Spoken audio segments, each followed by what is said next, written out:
more. 2 weeks left. Welcome into Fantasy Baseball today on Monday, September 15th. I am Frank Stampfl, joined by Scott White and Chris Towers. Today on the show, we have big injury news on Tarik Skubal. The Blue Jays are promoting their top pitching prospect, Trey Yesavage. Starter sit decisions and waiver ads for the final 2 weeks of the season, and much more. Let's jump in. I don't believe it! All right, a very eventful weekend. Players of the weekend. And Chris, we will start with you. Yeah, and my player of the weekend is Tanner Bibee, who had one of the best starts of any pitcher this season. He went complete game shutout, 10 strikeouts. I think he's the third player all season with a double-digit complete game shutout. And I don't know about you guys, but I don't care very much about that. It was nice to see in what has been a very frustrating and challenging season for Tanner Bibee some signs that he can still be an impact pitcher, because I think that was very much an open question at this point. He's been tinkering with his arsenal all season long. He has had a lot of trouble missing bats. He's had a lot of trouble generating strikeouts all season, and he did here. 14 whiffs, 5 on the cutter, 4 on the changeup. Both of those pitches were really good. He did change his approach a little bit. It was more four-seamers and cutters, a lot fewer sweepers. And that had been his best pitch, which was weird. So pitched his best pitch. It's one of those ones where it was a good start from a pitcher who has been good. But I don't know if this is enough to, sure, start Tanner Bibee this week if you want. He gets the Twins this week, and that's a great matchup, so I'm fine with that. But in terms of looking ahead to 2026, I can't imagine ranking him as a top 50 starting pitcher for next season based on what we've seen so far. Maybe another couple of big starts could change that, but he was more of a high floor pitcher coming into the season, and that floor dropped out. So I'm viewing Tanner Bibee more next season as just a late round flyer. Yeah. I don't know about you guys. I think I'll like the value in the late rounds, but that probably is appropriate for where to draft him. Yeah, I think it's just we haven't seen a ton of upside from him at the major league level, right? He wasn't like a 30% strikeout rate guy. He wasn't really a guy with exemplary skills in any one way. He was just kind of pretty good. And in fairness, I think in both of his seasons before this, there were highs and lows. And I want to say in the second half of last season, he showed some upside. He got a lot better. But it's just when you're talking about trying to find those late round sleepers, Tanner Bibee is not necessarily the type of talent you're looking for.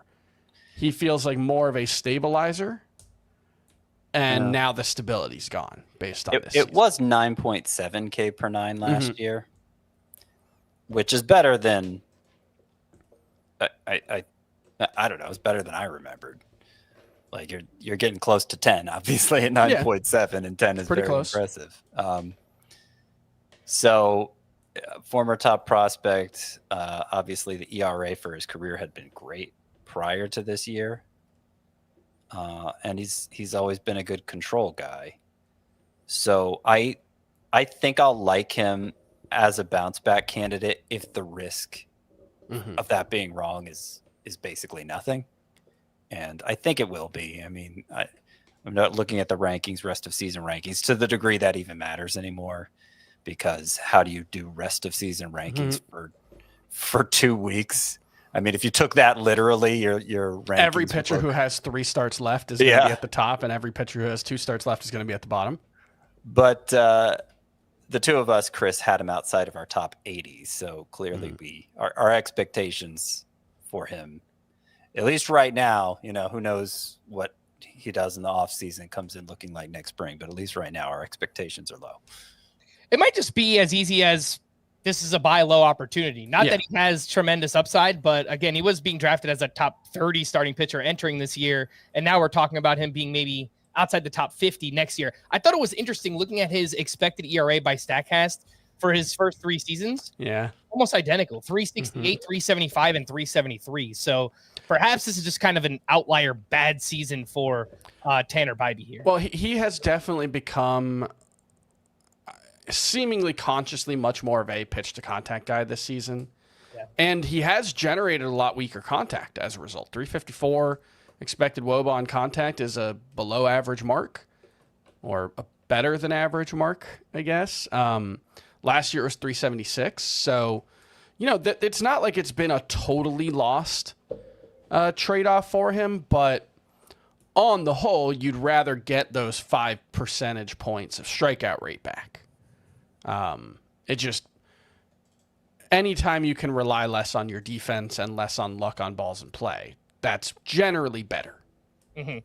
And Tanner Bibee, 76% rostered, only 44% started. He's at the Twins this week. And I think on paper, we all just kind of look at that and say, yeah, this Twins lineup is not great. Over the last 2 weeks, they're actually 11th in WOBA in all of baseball. So maybe they're just kind of pesky in that way. I know they can hit home runs and stuff, but I still think it's a fine start if you're in a deeper league and you've held on to Tanner Bibee this long. Scott, let's go over to you. You'll be talking about one of 2 Mariners who had career starts this weekend. Thank you, Angels. Yeah, this one was George Kirby.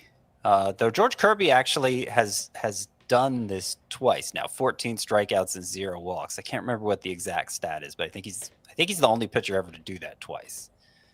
14 strikeouts and 0 walks. Maybe you could double check that while I'm talking because I didn't expect to bring it up. But anyway, George Kirby, again, 14 strikeouts, 0 walks, and it's been a frustrating season, but especially a couple of frustrating. Oh, he had 14 strikeouts, 0 walks just earlier this season.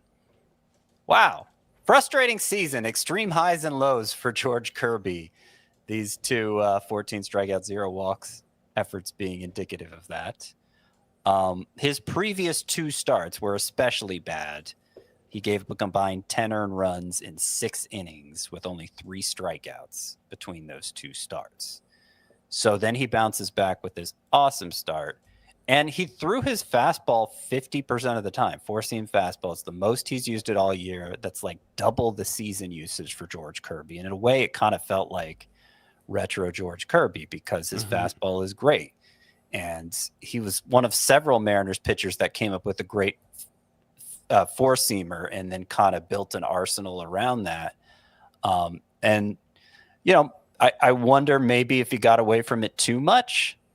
But at the same time, I'm not willing to conclude that's what happened here because, Frank, you mentioned the other Mariners pitcher who did that, Bryan Wu, had 13 strikeouts.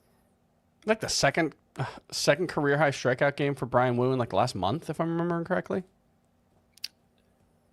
20. I don't know about that, but let me just finish here. So 13 strikeouts for Bryan Wu on Saturday.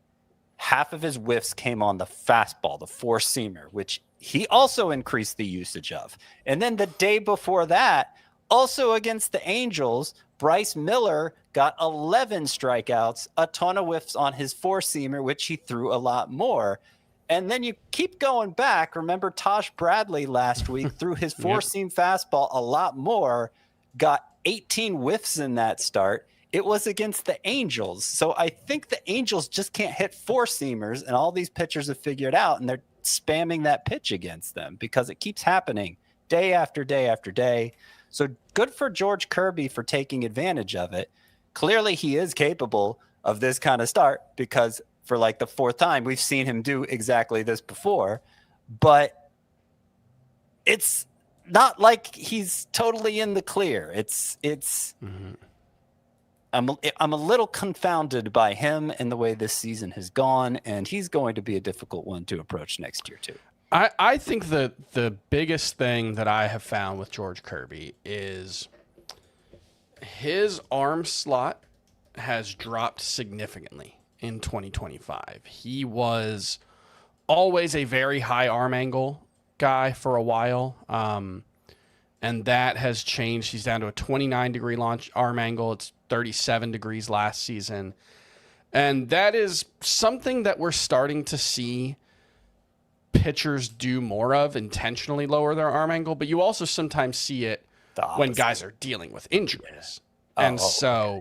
Remember, I was gonna say, I feel like things are starting to trend more the opposite direction. We're getting the really high arm angle, such as Trey Yesavage, who we're going to talk about in a little bit. My understanding is you want one or the other. Yeah. You want a high arm angle or a low arm angle, right? You don't want to be in the mushy middle. I feel like that's a lot of what pitching analysis and pitching development is moving towards. Is you want to do something that stands out. But the reason I bring that up with Kirby is because he basically just doesn't throw any off-speed pitches anymore. He had developed this really good splitter over the past couple of seasons. That's gone. I don't think he's thrown a splitter at all since like June, maybe. I guess he threw it a couple times in July. And he's tried to work in this changeup. I don't think he threw one in this start. He didn't throw one at all. And that, to me, is the sign that George Kirby just hasn't been right. It's not that he's hurt or that he can't be good, but just he is a different pitcher than he was last season. He does not have a significant part of his arsenal. I think the splitter was like a 15 to 20% pitch for him last season. Very good whiff rate, very good results on balls in play. So, losing that and not being able to find the feel for the changeup, I sort of write this season off as a wash because of the shoulder injury. That's not to say I'm going to look back on or look ahead at 2026 and say, hey, he's a top 7 pitcher again like he was before the injury last year. I do think you have to bake in some regression from there. But I assume what we're going to see this offseason is a couple of stories about him trying to get that splitter back, trying to get the arm angle back. And if that works, like if we see him looks normal in spring training and throwing the splitter effectively, I'm going to be in on George Kirby as like a top 15 starting pitcher at least. I'm just now noticing that other 14 strikeout, 0 walk effort came against the Angels. The Angels? Yeah. This year. He did. George Kirby does have 3 separate 9 strikeout efforts this year. So there have been plenty of highs. It's just the lows have been low enough and just often enough that the overall ERA is running high. So I think it's ultimately for me going to depend on what his cost is. Mm-hmm. Like I think there are enough misfires, like big misfires at starting pitcher this year between Kirby and Dylan Cease and Tanner Bibee and Spencer Strider and on and on and on, that if they're getting faded next year because of that, I think I'm going to want a lot of them because I think it's not just me thinks this. It's kind of well understood that starting pitcher is more volatile, less predictable from year to year. And I am going to want to lean into that rather than gambling on an unproven or somebody who I don't really believe has huge upside. Mm-hmm. I would rather take the discount on a guy who I know has huge upside because I've seen it before. George Kirby for this upcoming week, he's still 80% rostered. His previous 2 starts before this were very rough. But he is at the Astros this week, a huge series, honestly, all week long, because I think the Mariners have to face the Rangers and Astros. So it's weirdly just AL West stuff this week. We got some playoff races all of a sudden. Oh, yeah. 2 weeks ago, it felt like this was over. It felt like, I think there was a piece on Fangraphs talking about like every single race was at like a 90% chance of the team that was in the lead winning. And now it's, I think the Mets are only up 1 on the Reds, and it's fun. I'm glad we have a couple of races that matter down the stretch. Are you guys just confident using George Kirby this week at the Astros? I wouldn't say I'm confident, but I'm probably going to do it. I would do it, yes. Yeah.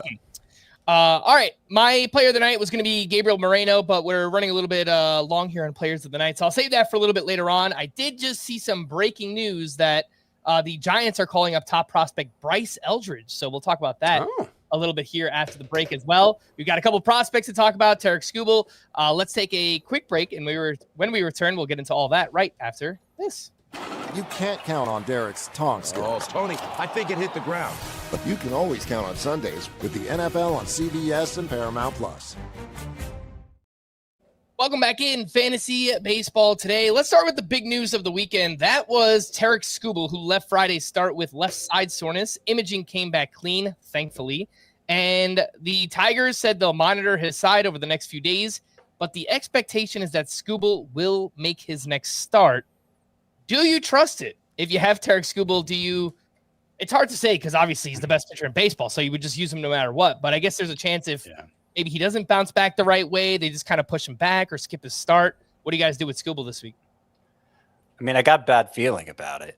Yeah. It doesn't sound like the sort of thing where you just don't miss your turn. Right. But they're saying they don't expect him to miss his turn, and he's Tarik Skubal. So I think you just got to cross your fingers and go with it.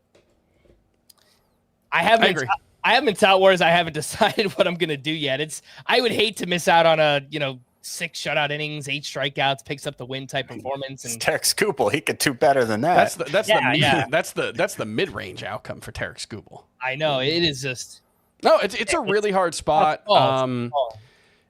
They don't play until Tuesday. So I think the way to play it is if your lineups all lock when the first game starts on Monday, which some leagues do, really hope you get news by Monday. But in all those other leagues, I think you just got to wait until Tuesday and hope that we get something, but have someone else who locks on Tuesday on the bench that just in case you can slot in. This is where the daily leaguers all laugh at us. There's a 9-game slate on Monday, so we do have some teams that are off and are pushed back to Tuesday as well. So I agree. If you play in a league like that, just make sure you have somebody else on your bench so you can plug in for Skubal if we do get some news that he's not starting, just in case. Zach Wheeler is slated to have thoracic outlet decompression surgery September 23rd. He's expected to need 6 to 8 months to recover, which means opening day is in question. We knew most of that, but now we're getting a definitive date on when he's going to have surgery. That's going to happen next week, and then we'll go from there, see what we learn in the offseason. It's I believe this isn't the same exact thoracic outlet surgery that all the other pitchers have had, but based on what I know about thoracic outlet it is a really, really hard injury to come back from. So right now, I have no expectation for Zach. I don't know what to expect for next season. That was the injury that ruined Matt Harvey. Yep. If I recall. Steven Strasburg had it as well. Josh Beckett late in his career. It's had a tendency of ruining careers, yes. Now, I think the key distinction is this is it's not related to the nerve, it's related to the vein. That's what that they believe that's what caused the blood clot that initially ended Zach Wheeler's season. And the more common version is the nerve, which causes weakness and numbness in the arm. I don't know. It might be less of a concern, but I think you got to view Wheeler as anything you get out of him in 2026 is a bonus. View him, I don't know, the way we viewed like Shane Bieber coming into the season or one of those guys. I mean, it's hard because he was arguably the best pitcher in the world for the last 8 years. And so if there's any hope that he gets back to that, even if it's from June on, then he's going to be well worth having. But it's not an injury with a great track record, especially for guys in their late 30s. Better late than never. We have some prospect promotions here. The Blue Jays are calling up their top pitching prospect, Trey Yesavage, who this season in the minors had a 3.12 ERA, a .97 whip, 14.7 K per nine. The walk's a little high here, but amazing swing and miss stuff here for Trey Yesavage. He is 14% rostered. He will debut Monday at Tampa Bay. He could be a 2-star pitcher. they kind of said they left it open-ended where, depending on how he pitches, maybe he'll go to the bullpen after that. But it's an exciting pitcher. What do you guys think about Trey Yesavage? I mean, I don't think you can actually use him in fantasy except in a desperation situation. He's a good prospect. So, let me just say that off the top. I think Trey Yesavage has a bright future. You say better late than never with these promotions. For fantasy purposes, I'm not sure it makes a huge difference because it is so late that how can we have much trust in him? And in Yesavage case in particular, we don't know what's happening beyond this first start. Like you said, he had been pitching out of the bullpen pretty much since going to AAA, where he made 6 appearances, kind of like 2-3 inning type appearances. So we don't even know if he's really considered fully stretched out. They have said that they're not putting an innings limit on him. So if they do like the look of Trey Yesavage as a starter, then that's not something that needs to be worried about. But I'm saying you can't really use him the second to last week of season, so we're only talking about the final week of the season after that, and even then, it's a big question. Had a ton of strikeouts, 160 and 98 innings.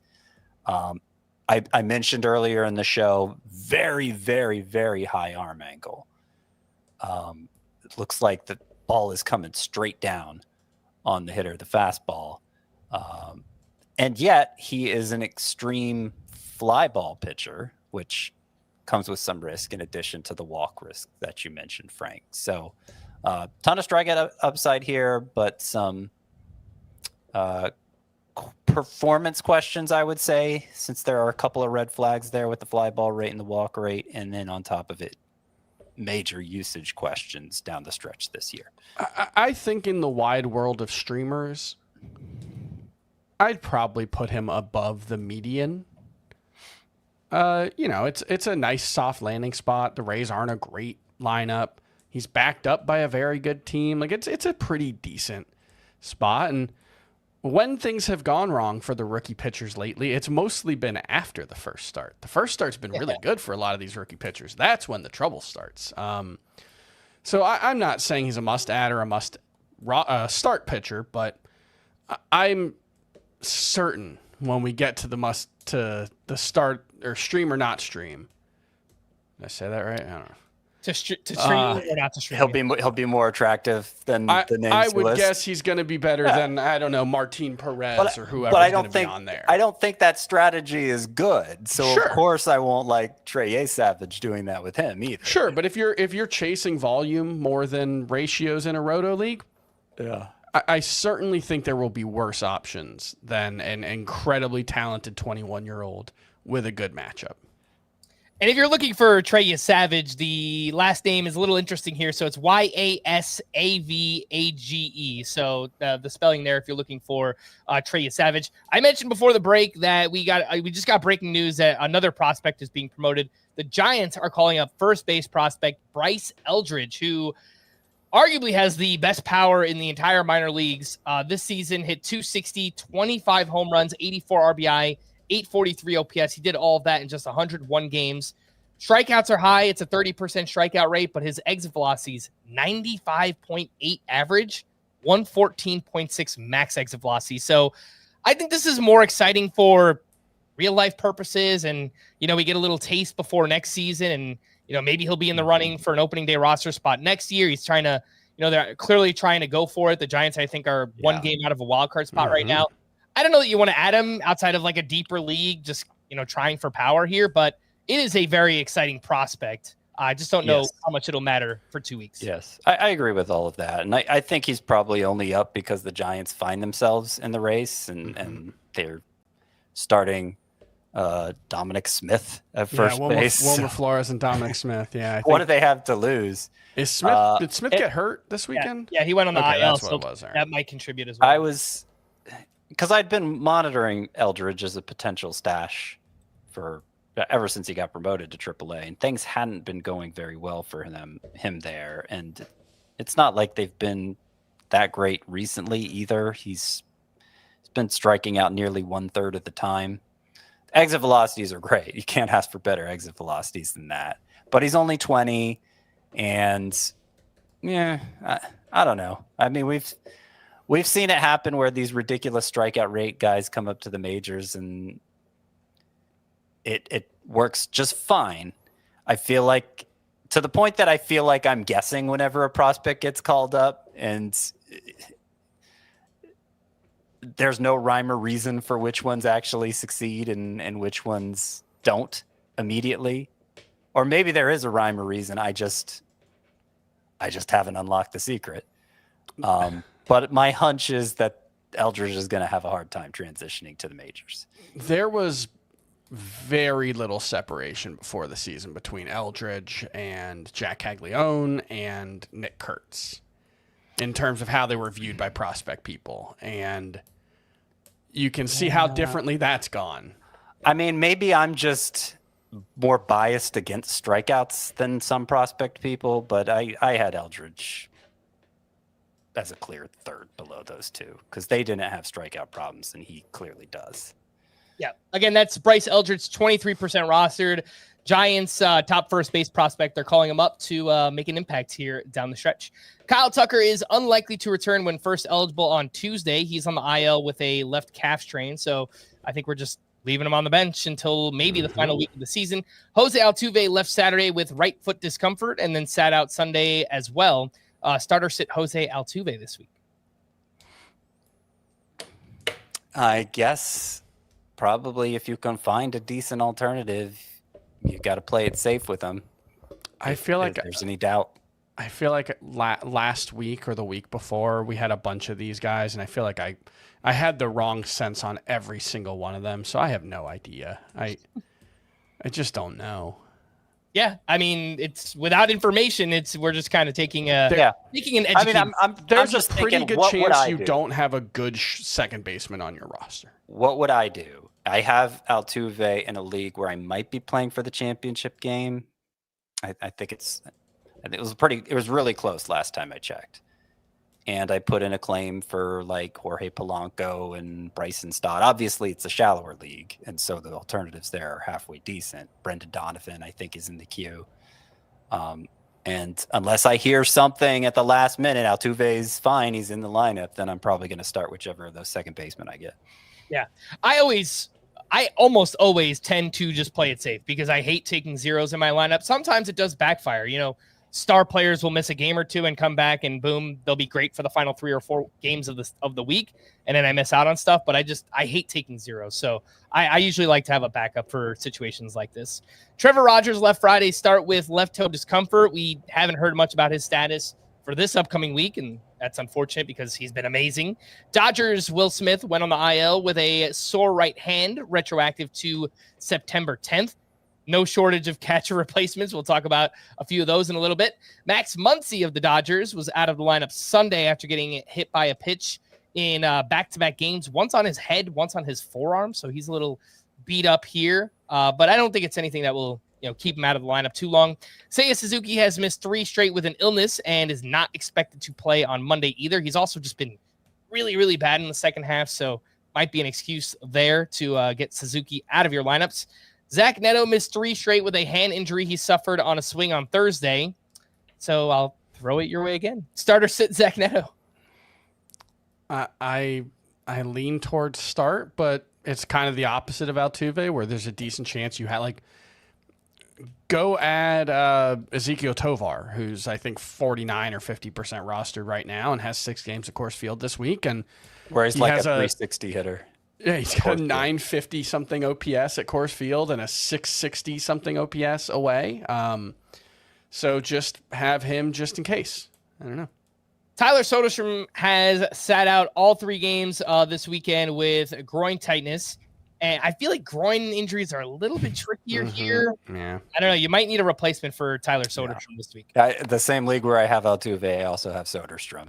And I think same when approach. you look at a team like the Angels or the A's, they have nothing to play for. Right. They don't really need a roster spot right now. And what you'll see sometimes at this point in the season is guys who might have otherwise gone on the IL, they've already got the expanded rosters. they might. Well- The impetus is not there to put everyone on the IL for an injury, because like they could just backdate them and they'd miss one more week, but there's only 2 weeks left. It doesn't really. Rosters only expand to 28 now. They used to expand to 4. Yeah, they have a couple extra guys. Yeah. So I'm not sure that's as true as it used to be, but just the idea that would they bother this late in the season to rush back a guy when they're playing for nothing, I think is very. It makes sense that they would not. Trevor McGill did not recover as well as anticipated after his most recent bullpen session. Anthony Volpe did not start any of the games this weekend after getting that cortisone shot in his shoulder back on Thursday. Jose Caballero has started 5 straight, and he has been playing well. He's got 6 hits with a homer and 3 steals during that span. So if you are chasing steals, there is no better ad than Jose Caballero right now. Is he going to lead the league in steals? I think he does right now. He's at 46. Yeah. And that's as a part-time player. He did not play all that much with Tampa Bay earlier in the season. Yeah, he's got six steal lead. Yep. Next up, Ryan Pepiot will start Tuesday against the Blue Jays after being scratched earlier in the week due to general fatigue. Are you guys all right with Ryan Pepiot this week? I try to avoid it. When did you say he's expected to start? Tuesday against the Blue Jays. Which will line him up for 2 starts. Yeah. And I have him in the advisable in most cases category of the 2-star pitcher rankings, though obviously if you're guarding ERA and WHIP in a categories league, volume isn't the biggest priority, then you'll have to weigh that. Yeah. Blue Jays and Red Sox, that can go wrong. That's not great. George Steinbrenner Field for both starts. So just I think kind of play it cautiously there with Ryan Pepiot. Xavier Edwards has missed 2 straight with wrist discomfort. He's not a must-start player by any means unless you need speed. Although, he's kind of been a letdown in that department as well. So don't think you have to keep Xavier Edwards in the lineup. Nolan Arenado will be activated by the Cardinals on Monday. Jordan Westberg began a rehab assignment at AAA on Friday. Jose Quintana will undergo what do we got there, Scott? Is that Xavier Edwards bobblehead? I just got it at the Marlins game today. He thinks he's going to be ready, right, Xavier? Yes. But I agree. That's too risky. I heard from a little birdie that your kids were running as fast as Xavier Edwards around the bases after. They ran the bases afterward. I was thinking they approached it wrong. They should have savored the moment, done a home run trot around the bases, but they just went for the full sprint. Probably didn't even know which way was up as they were running. Jose Quintana will undergo an MRI on his left calf after leaving Sunday's start early. Roki Sasaki suffered a calf injury during his latest rehab start at AAA. Just 1 day after being recalled from AAA, the Cubs placed Owen Casey on the 7-day concussion IL. Kevin Alcantara was recalled. Tyler Mahle will return to the Rangers later this week. His last rehab start was 4 shutout innings. He got up to 52 pitches, so not entirely stretched out. I don't think that there's much interest in Tyler Mahle. The Astros called up outfield prospect Zach Cole on Friday. He made an immediate impact, 3 for 4 with his first career homer, had 4 RBI. Scott, wasn't this a name we just spoke about last week as like a no-name prospect? It's a no-name prospect, and then now everybody knows his name because he homered in his first at bat, right? I think it was the first pitch that he saw. First pitch he saw, wow. Yeah. And he started all 3 games. Yep. So, any deep league interest in Zach Cole? So much for picking him up as a no-name stash in your deep dynasty league. Now you might just want to pick him up in your... No, I picked him up in AL only. That's the only league I picked him up in. But I'll give the read on Zach Cole again is that big jump in exit velocity this year.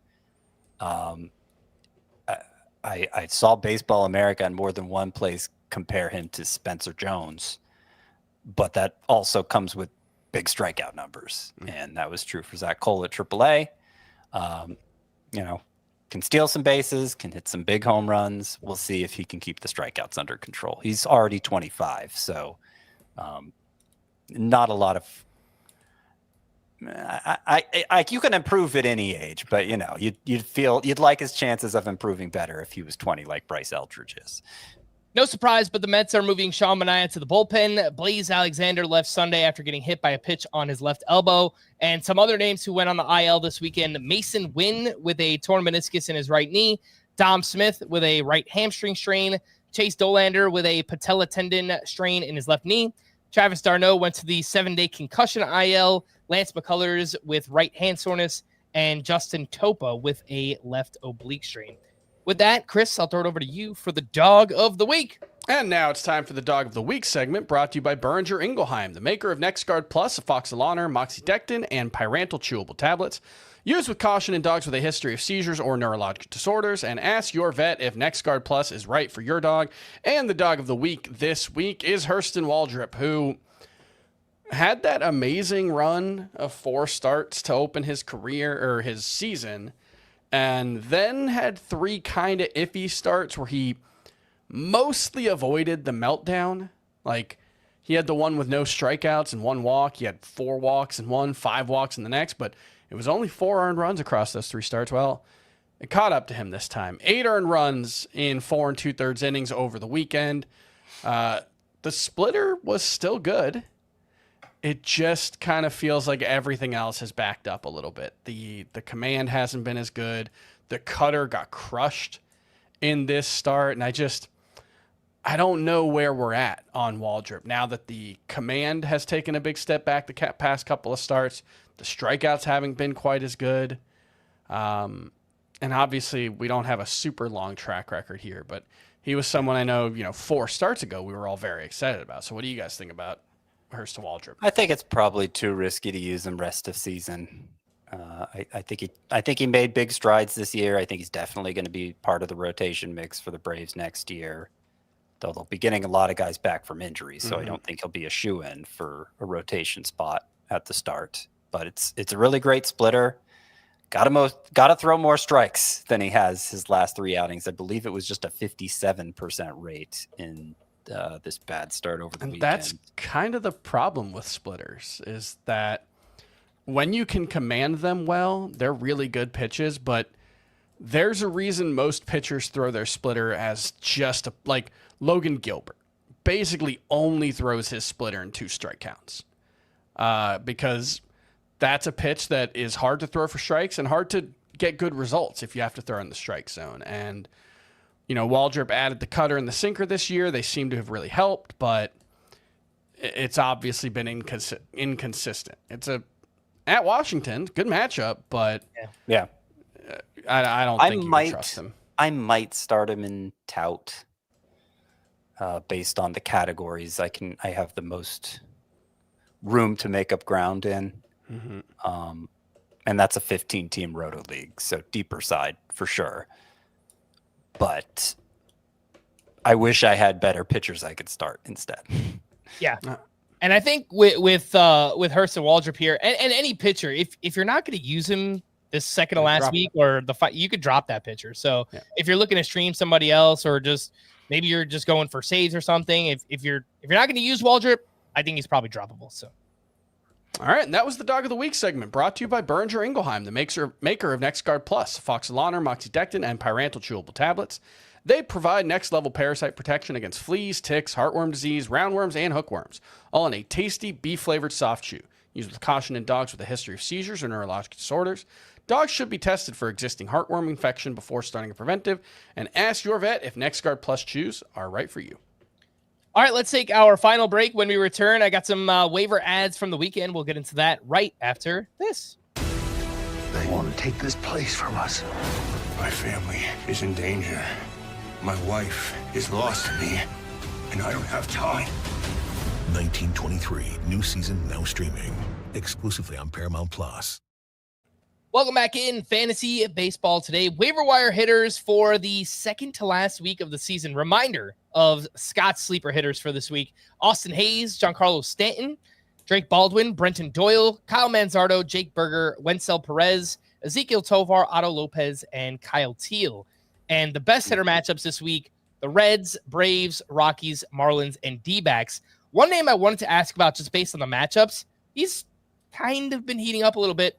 Sal Stewart, who had 3 hits on Saturday. He homered on Sunday. He has 3 homers in his past 7 games. He has started 4 of the past 5. It seems like, they're kind of using him in favor of Spencer Steer.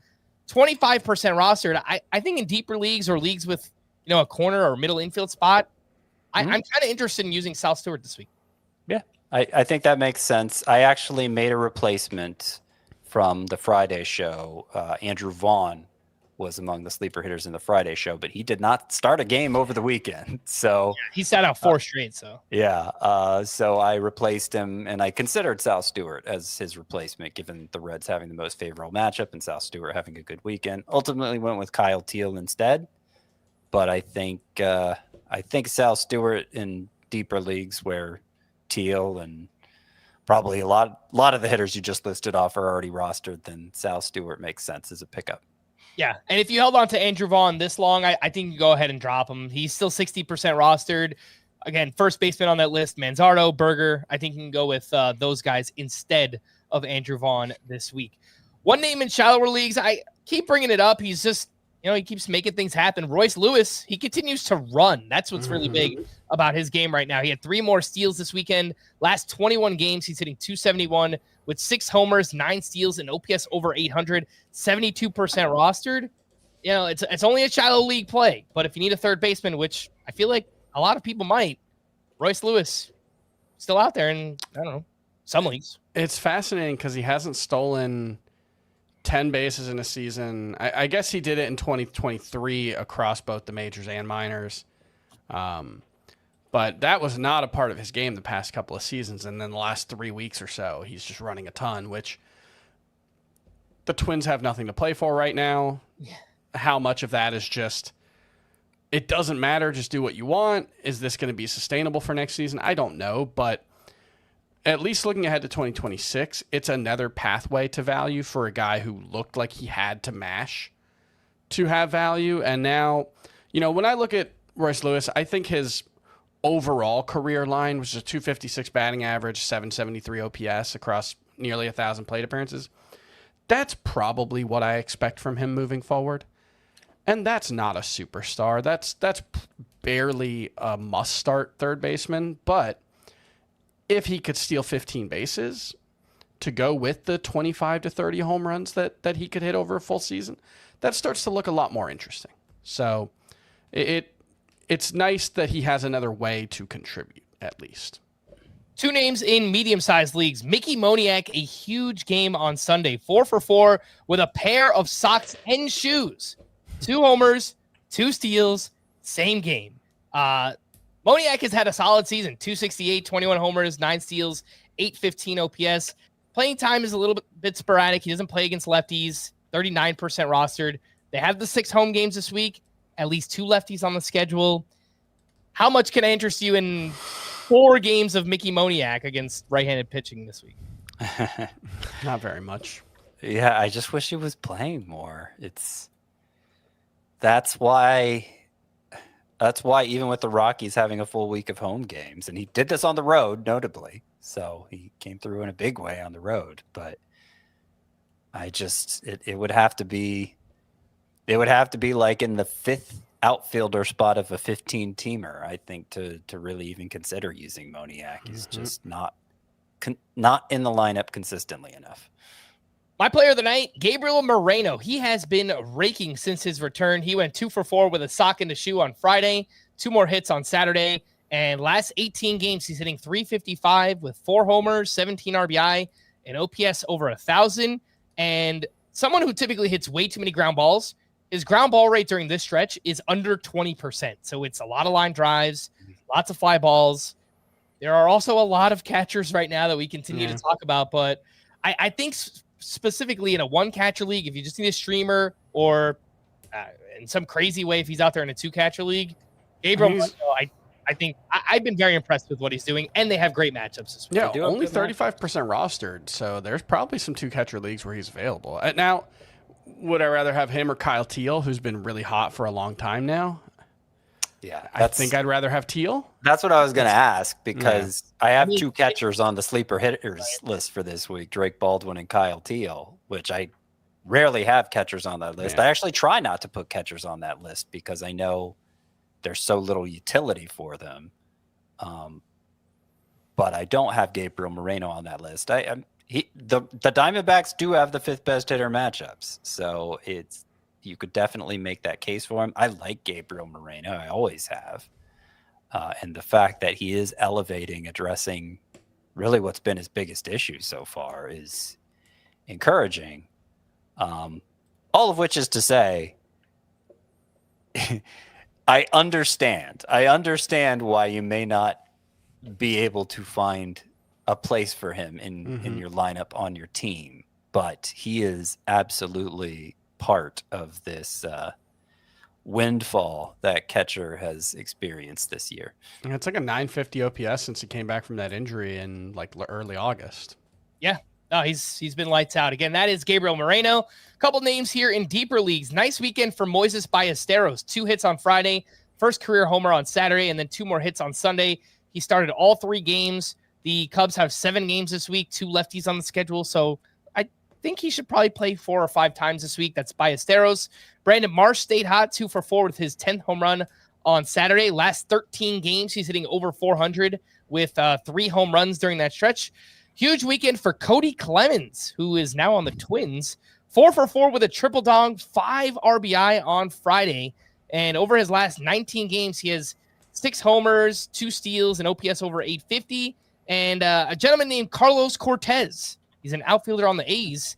He had a 2-homer game on Friday and then another home run on Saturday. Actually put up some pretty big numbers in the minors this year, but he's kind of an older journeyman type player. Any thoughts, interest in these deep league names? Carlos Cortez, Cody Clemens, Brandon Marsh, Moises Ballesteros. I have a couple of things on Ballesteros. I think he's the most interesting. Unfortunately, he's only played DH for the Cubs so far this season. And is Seiya Suzuki going to miss enough time for that to matter? Are they comfortable with him behind the plate? They have not been so far.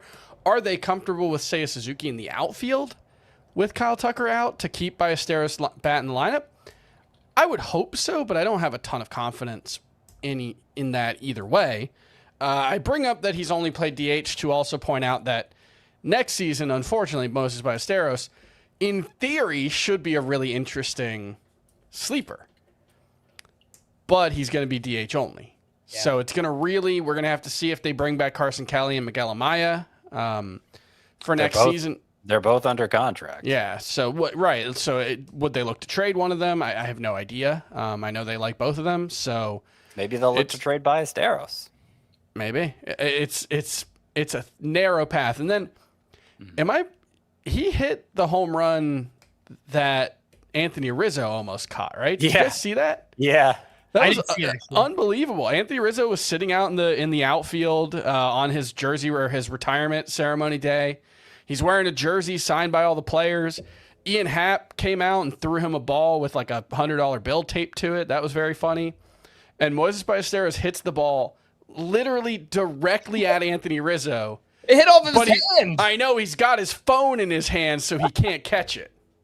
He tries a one-handed catch, right? But that was an amazing moment. That was very cool. He seemed to be having a grand old time out there. Nice. Like baseball fan for life. Anthony he was Rizzo. doing the what do they call it? The snake, the wizard. I don't know. My friends and I used to call it the wizard staff, where you stack beer cans until they're taller than you. But I think in the outfield, I don't know what they call it. The snake, the worm? The snake, yeah. All right, yeah. He had the snake going with all the empty beer cups.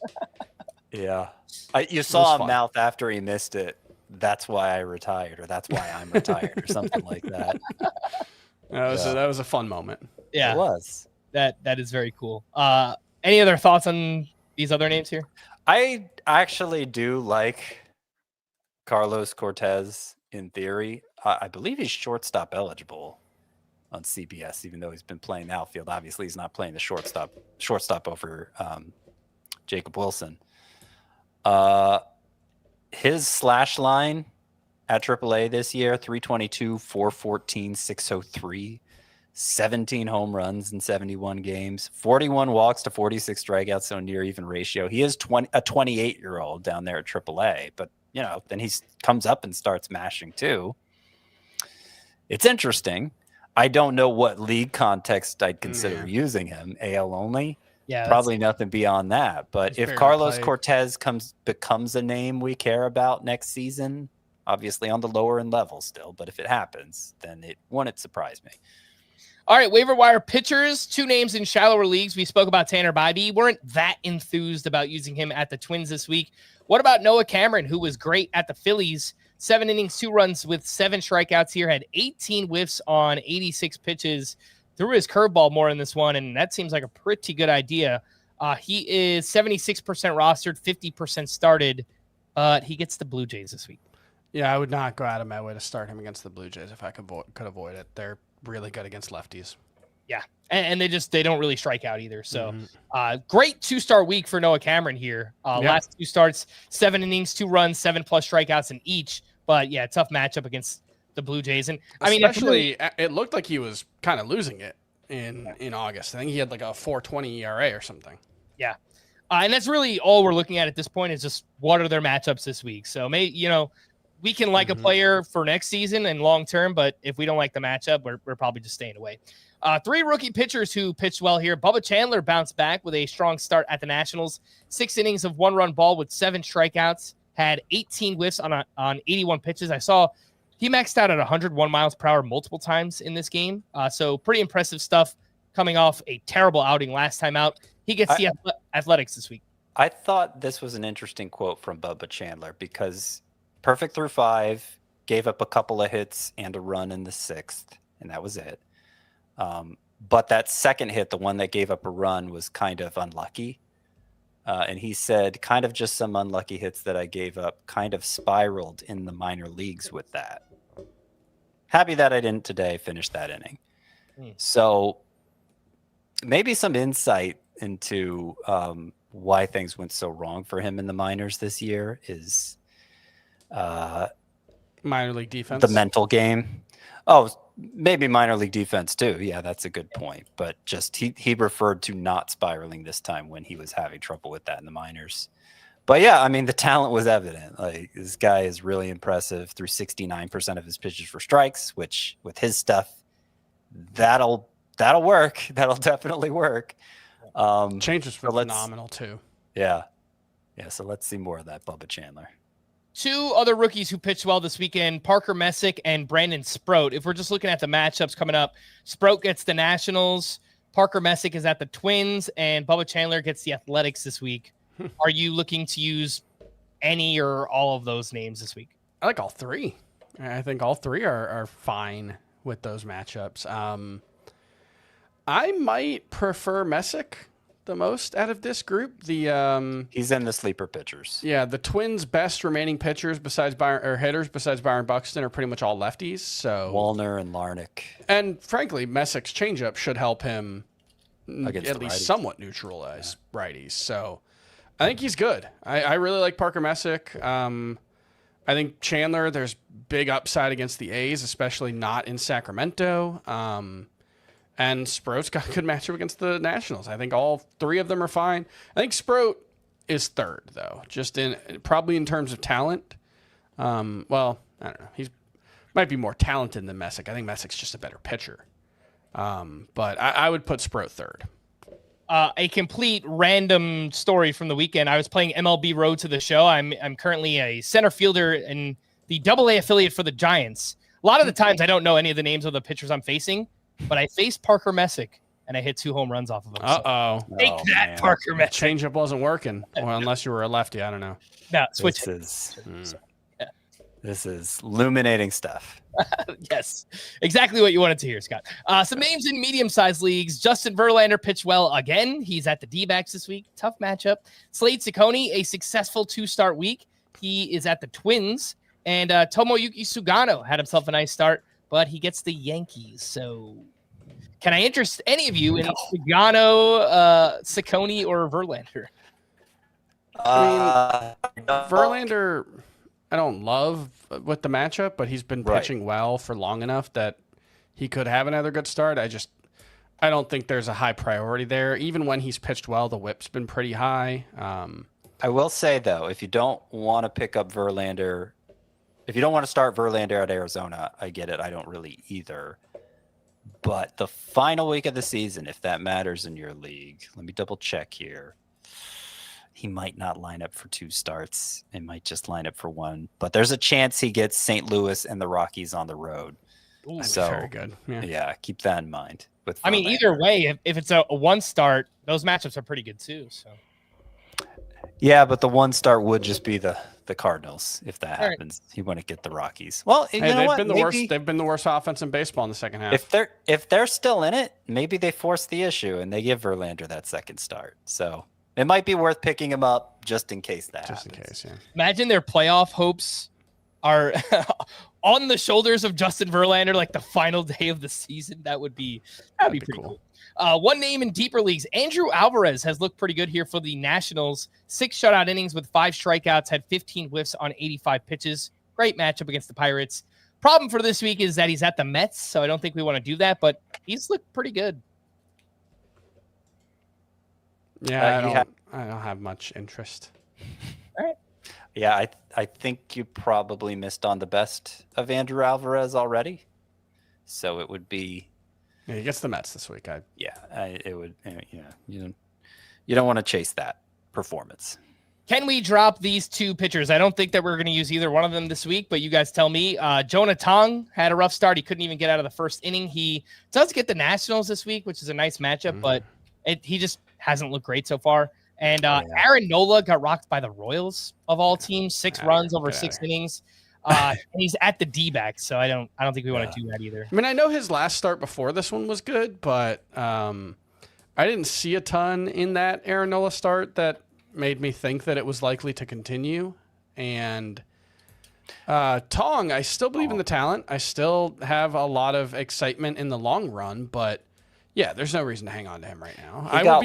He will absolutely be on my late round sleepers list for next season for sure. I can guarantee that now. Jonah Tong will be a sleeper for me in 2026, but I don't think you need to hang on to him right now. He got 1 whiff on 40 pitches in this start against the Rangers. 1 whiff. And that was, so he's made 3 starts now, right? Or 4? Only the very first one. 3 starts. Only the very first one had a good line against the Marlins. 1 earned run in 5 innings, no walks, 6 strikeouts. I think it was like 4 or 5 runs, though. There were 3 unearned runs, but beyond that, just 7 whiffs on 97 pitches in that start. Threw his fastball 61% of the time and got 2 whiffs on it.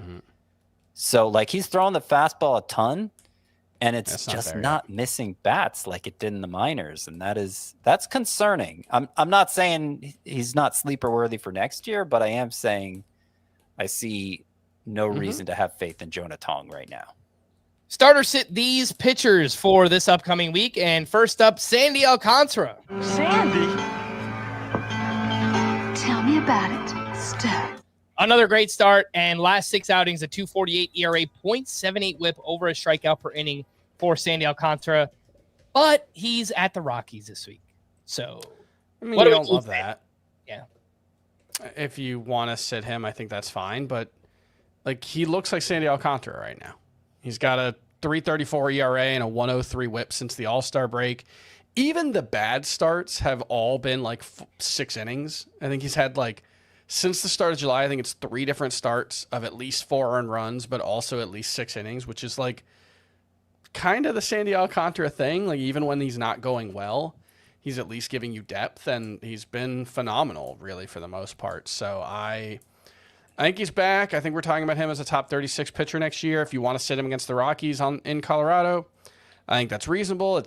They're still, I think, top 12 in WOBA at home, so it's not like it's a great matchup in Colorado, but I wouldn't be surprised if he pitched well in Colorado either.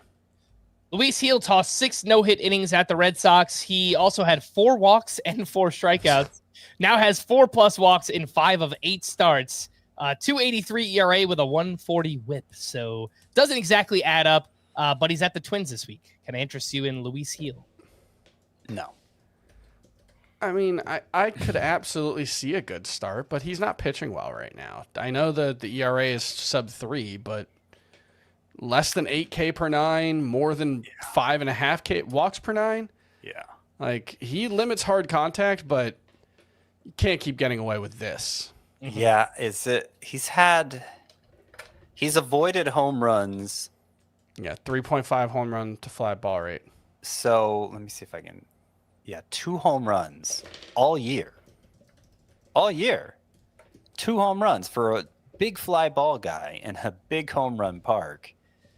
And then you got 27 strikeouts and 41 in a third innings. I mean, it's not going to last for Luis Gil.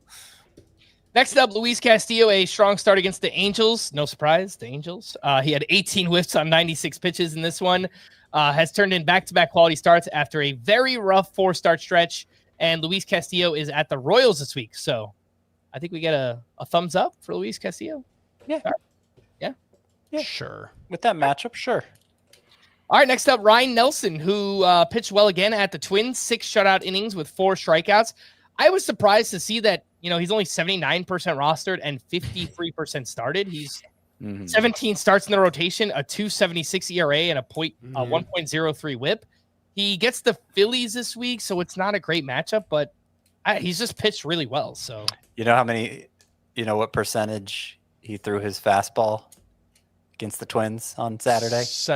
60. 60%, exactly 60. It always works for Ryan Nelson when he does that. But yeah, it's he's one of those guys whose roster rate has just gotten stuck there, just south of 80, which is why I had to lower the threshold to 75. Yeah. Do you guys think he's like a must start at this point? You use him against the Phillies? I'm probably starting him, yeah.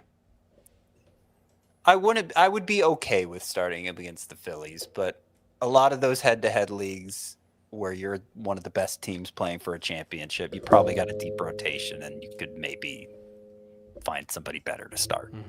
Jacob Misiorowski took a step back against the Cardinals, which should be a good matchup, but he really only has had 1 usable start since returning from the IL. In those 6 starts, it's a 6.41 ERA and a 1.35 whip for Misiorowski. He gets the Cardinals again this week. What are we doing with the Miz? I think he's a fringe to below average starter in a points league, and I'd probably still start him in Roto. Unless you're protecting whip. Sure. Yeah. All right, next up, Dylan Cease had a strong start. All he needed was the Rockies on the road. 6 innings, 1 run with 6 strikeouts, had 18 whiffs on 109 pitches. And he is at the White Sox this week. So I've been starting him the whole time. I'm going to keep starting him. I gave up like a month ago. He's kind of broadened his arsenal these last couple turns and has found success with that. Not so reliant on fastball and sliders, been introducing a sweeper. 13% this time, 17% last time. It had been 3% for the season. And it seems to be helping. So against the White Sox, revenge game, Frank. Oh, yes. I think you do it. It is worth noting, because I have seen people yell at us. The White Sox are not like a great matchup right now. Since the All-Star break, I think they have had like a top 15 offense. I still don't think they're a matchup you are avoiding. Top 15 since the All-Star break, bottom 5 for the season.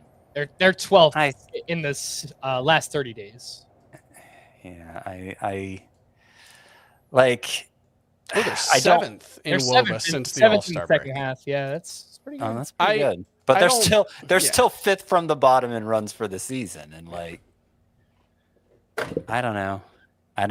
What do you do? What do you want to put your faith in? Do you want to put your faith in recency, or do you want to put your faith in longevity? Hey, man, if you want to trust the White Sox lineup, I have no problem benching Dylan Cease. So if that's what you want to use as the reason, go for it, because it worked starting Parker Messick, and there was another one we started against the White Sox this week that worked out really well. Can't remember who. Framber Valdez, over his last 8 starts, has a 6.41 ERA and a 1.53 whip. He gets the Mariners this week in a very important series.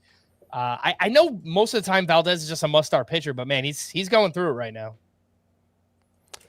I would still start him.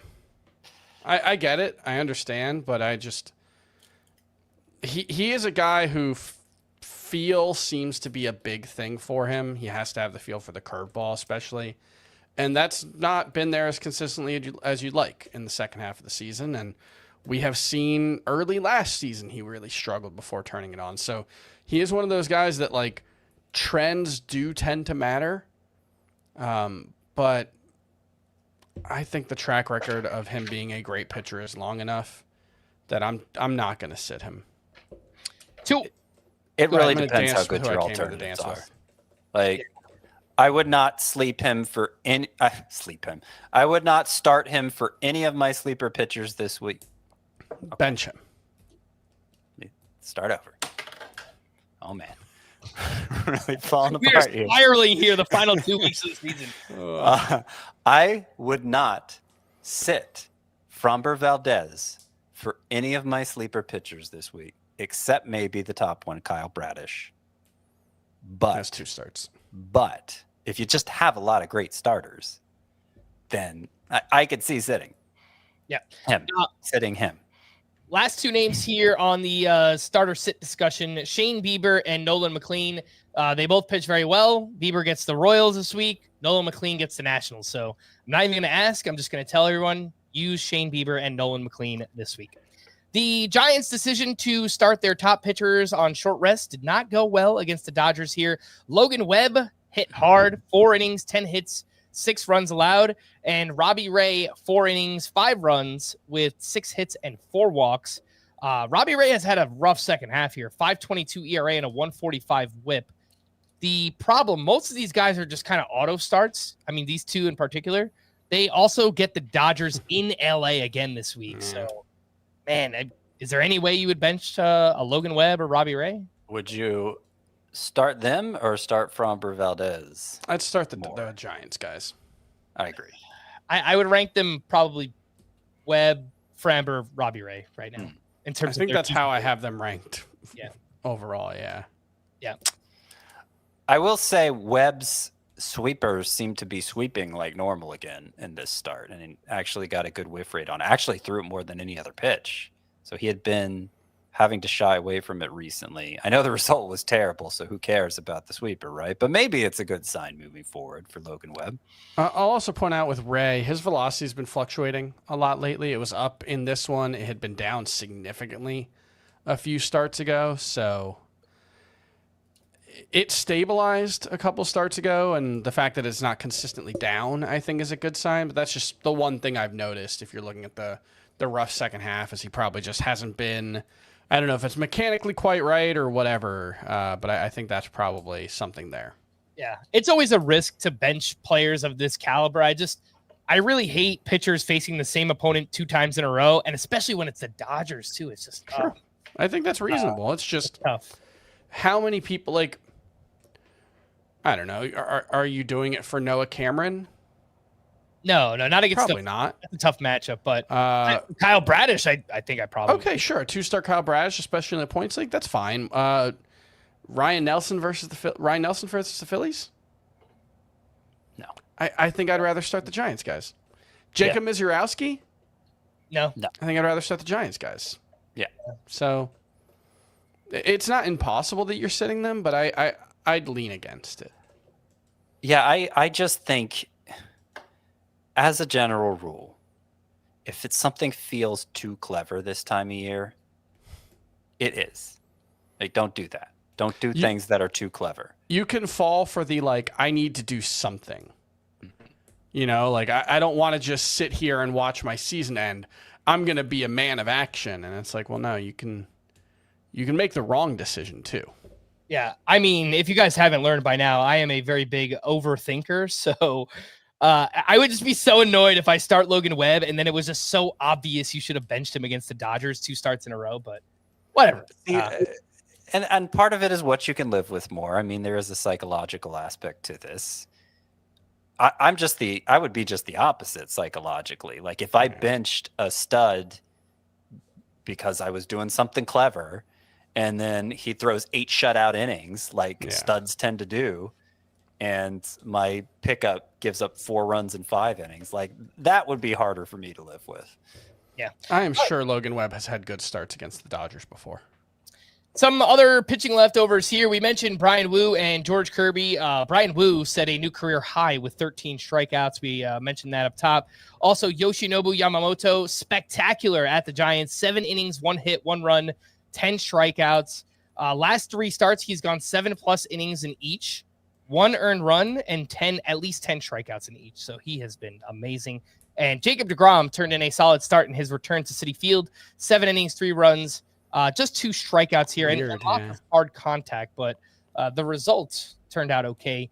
Anything to add on deGrom, Yamamoto, or the Mariners guys? He got more run support in this start than he ever had at Citi Field before.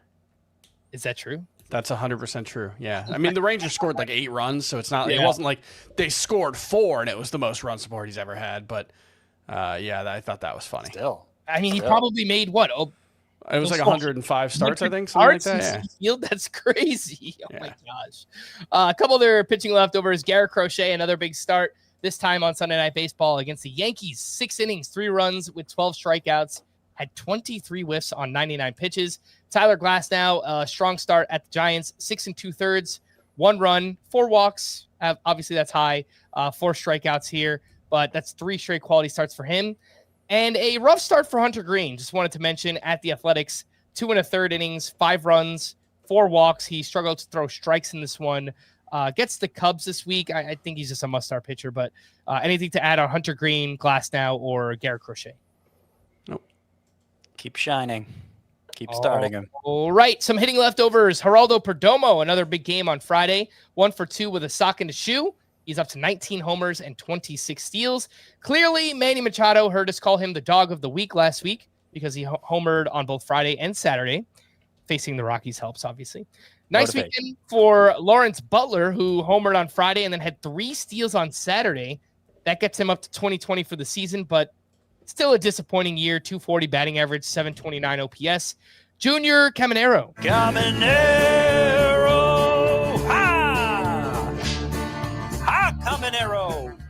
2 more homers this weekend. He is now up to 44 on the year. 45 also rhymes with drive. Oof. Should have said 45 instead of 35. Next time, Scott, you got to go even bolder. Really do. Jazz Chisholm continues to rack up the power and speed. 2 for 4 with 2 steals on Friday, then hit his 29th homer on Saturday. 162 games played with the Yankees. He has 40 homers and 48 steals. So. All right, so I want to, can I just stop on this one for a second? Sure. Which of these players would you rather have next year? Or which of these players would you rather have? 257 batting average, 37 homers, 95 RBI, 127 runs, 42 steals. Right? 37, 95, 127, 42. Or 40, 98, 99, and 48. With the same batting average, 254. I think you'd rather have the 127 runs. I think that's the biggest. But I think the counting stats. That's Corbin Carroll's last 160 games versus Jazz Chisholm with the Yankees. Wow. Like, I'm not saying you need to take Jazz Chisholm as high as Corbin Carroll, but Jazz Chisholm might go 15 picks later than Corbin Carroll next season. And players in contract years tend to play more often. They tend to play more games. That's the biggest contract year effect. So he has played like a borderline first rounder since getting to the Yankees, is what I would say. On a per game basis. Yeah. Yeah. And it's crazy. I mean, he's about to go 30-30, and he missed like a month of the season this year, too. So it's just, I credit to him. Salvador Perez, 2 home runs on Saturday, another home run on Sunday. Kyle Schwarber, 2 more homers this weekend as well. He's up to 52 for the season. And Nick Kurtz putting an exclamation point on his rookie year, hit a grand slam on Saturday that was 493 feet, and then hit another home run on Sunday. So Chris likes to say 500-foot home runs don't really exist. And Nick Kurtz almost made I think they've happened exist. 3 times in the StatCast. No, it is one of those things that, like, when I saw that one, like, that ball never landed. I don't know. Like, it disappeared. It went over the giant batter's eye in that minor league ballpark. 30 years ago, that's a 540-foot home run.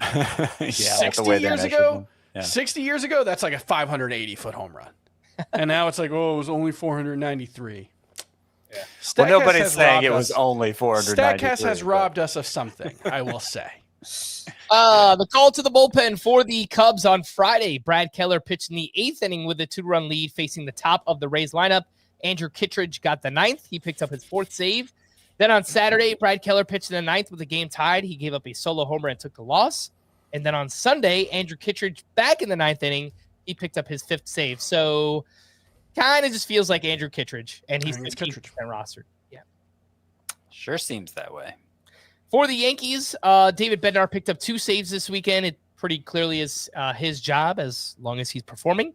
For the Rockies on Friday, Victor Vodnik got the 9th inning with a 3-run lead. He picked up his 8th save, and he pretty much has just been the Rockies closer as well. For the Athletics on Friday, Sean Newcomb pitched in the 9th inning, struck out the side for his 2nd save. And then on Sunday, he pitched in the 7th, and it was Michael Kelly who got the 9th with a 3-run lead and picked up his 1st save. The Athletics bullpen feels very fluid right now, right? Yeah. Yeah. Doesn't feel like there's a kind of clear choice. I guess it would be Newcomb, but I think they kind of mix and match. I mean, he's the best, so if I had to pick somebody for fantasy, that's who I'd get. But like, I'd also feel lucky if I got a single save from him the rest of the way. Yeah, just go pick up Andrew Kittredge instead. For the Dodgers on Friday, Tanner Scott entered the 10th with 1 out, gave up 2 walks, and then give up a walk-off grand slam to Patrick Bailey, of all people. Tanner Scott took his 4th loss there. For the Orioles on Saturday, Yennier Cano entered with 1 out in the 9th, a runner on second, 2-run lead. He allowed 3 runs, took his 5th blown save and 7th loss. Orioles bullpen has kind of been a mess. Keegan Aiken is probably the best one there. For the Rangers on Saturday, Sean Armstrong picked up his 9th save. For the Cardinals, pretty messy here. Romero got the 8th. He gave up runs. Riley O'Brien got the 9th. He gave up runs. Kyle Leahy got the 10th. He gave up runs and took the loss. Then on Sunday, Riley O'Brien bounced back for his 4th save. So I think Riley O'Brien just ahead of Romero right now for Cardinal saves. Does that make sense? It's pretty close. Yeah, it's pretty and close. Mostly just deep league names with those two. And then for the Tigers on Sunday, Will Vest got the 9th with a 2-run lead. He allowed 2 base runners, but picked up his 21st save. To stream or not to stream on Monday. All right, Chris, here we are. Trey Yesavage in his MLB debut at the Rays. We got Jameson Taillon at the Pirates, revenge game. Braxton Ashcraft against the Cubs, Jason Alexander against the Rangers, and Emmett Sheehan against the Phillies. Yasavage is clearly second on this list. I would take Emmett Sheehan over him, but I would go with Yasavage second. I would also take Jameson Taillon over Yasavage. I agree with that. Yeah, I would go Sheehan, Taillon, and then Yasavage in that order. But props to Sheehan that we're picking him even going against the Phillies. That just shows you how he's been filthy lately, man. Yeah, I know some of it has been good matchups, but yeah, he's looked really good. And working deep. 3 of his last 4 6 innings or more. 2 of them 7. Yeah. And then on Tuesday, we have Zebby Matthews against the Yankees, Joey Cantillo at the Tigers, Jeffrey Springs at the Red Sox, Shane Smith against the Orioles, Michael McGreevy against the Reds, and Eduardo Rodriguez against the Giants. I don't mind Shane Smith or Joey Cantillo. Yeah. But I don't love them either. Yeah. It would be Smith and Cantillo. Yeah. Zebby Matthews, I still think there are skills there, but he's been very erratic, and obviously the Yankees could do damage, so I would stay away there.